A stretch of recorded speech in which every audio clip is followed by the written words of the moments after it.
لە ماوەی ساڵی 2021دا لە تاقیی پشکنینی دەواازینی دەوڵەتی پەروێزخان پشکنین ئەنجامدرا بۆ 5435 تانکەر بنزین کە لە وڵاتی ئێران و هاوردەی هەرێمی کوردستان کراوە لەو ڕێژەیە 565 تانکەریان کە نەشیاون و هی تایبەتمەندیەکانی وەزارەتی سامانسروشتەکان نەبووە لەلایەن بەڕێوەبەرتیمان و ڕێگری لەکراوە گەڕێنێتەوە بۆ وڵاتی سەرچاوە لەمان کاتدا پشکنین بۆ 240 تانکەر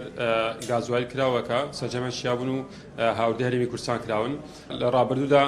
وەرزی داوەشکردنەوە برتی بوو لە سەرەتای مانگی دەتاوەکو مانگی چوار بەڵام ئەم ساڵ بەداخەوە پرۆسەیە زۆر زیاتر دواکەوت کە هەندێک پەیوەندی هەبوو بە ڕێکەوتنی وەزارەتی سامانسروشتەکان لەگەڵ حکوومەتی ناوەندی عێراق بەڵام لە ئێستا سەرجەم ڕێکارە ئیداریەکان و تەکنیکیەکان تەواو بووە لەلایەن هەم وەزارەتی سامانسروشتەکان و حکوومەتی ناوەندی عێراقەوە و هەم کۆمپانیای تایبەتمەند دیاریکرا بۆ مەسی گواستنەوەی نەوتی سپی بۆ سنووری پارێزگای سلێمانی و پارێزگای هەڵەبجە و ئیدارەکانی گەرمیان و ڕاپەڕین ماوەتەوە سەرەوەی کە ڕەنگ بێت لە چەند ڕۆژی نزیکی ئایندەدا و کۆمپانیای دەست بکات بە گواستنەوەی بەڕی نەوتی سپی بۆ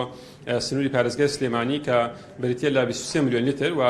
سنووری داری گەرمیانیش ئەو بڕی کە پێشتر بە پێڕێکەوتنیەکە لە نێوان ئێمە و بەڕێوەبەرەتی و دوکانچەکانی سلێمانی بە نزیکەی لە ستادەی ئەو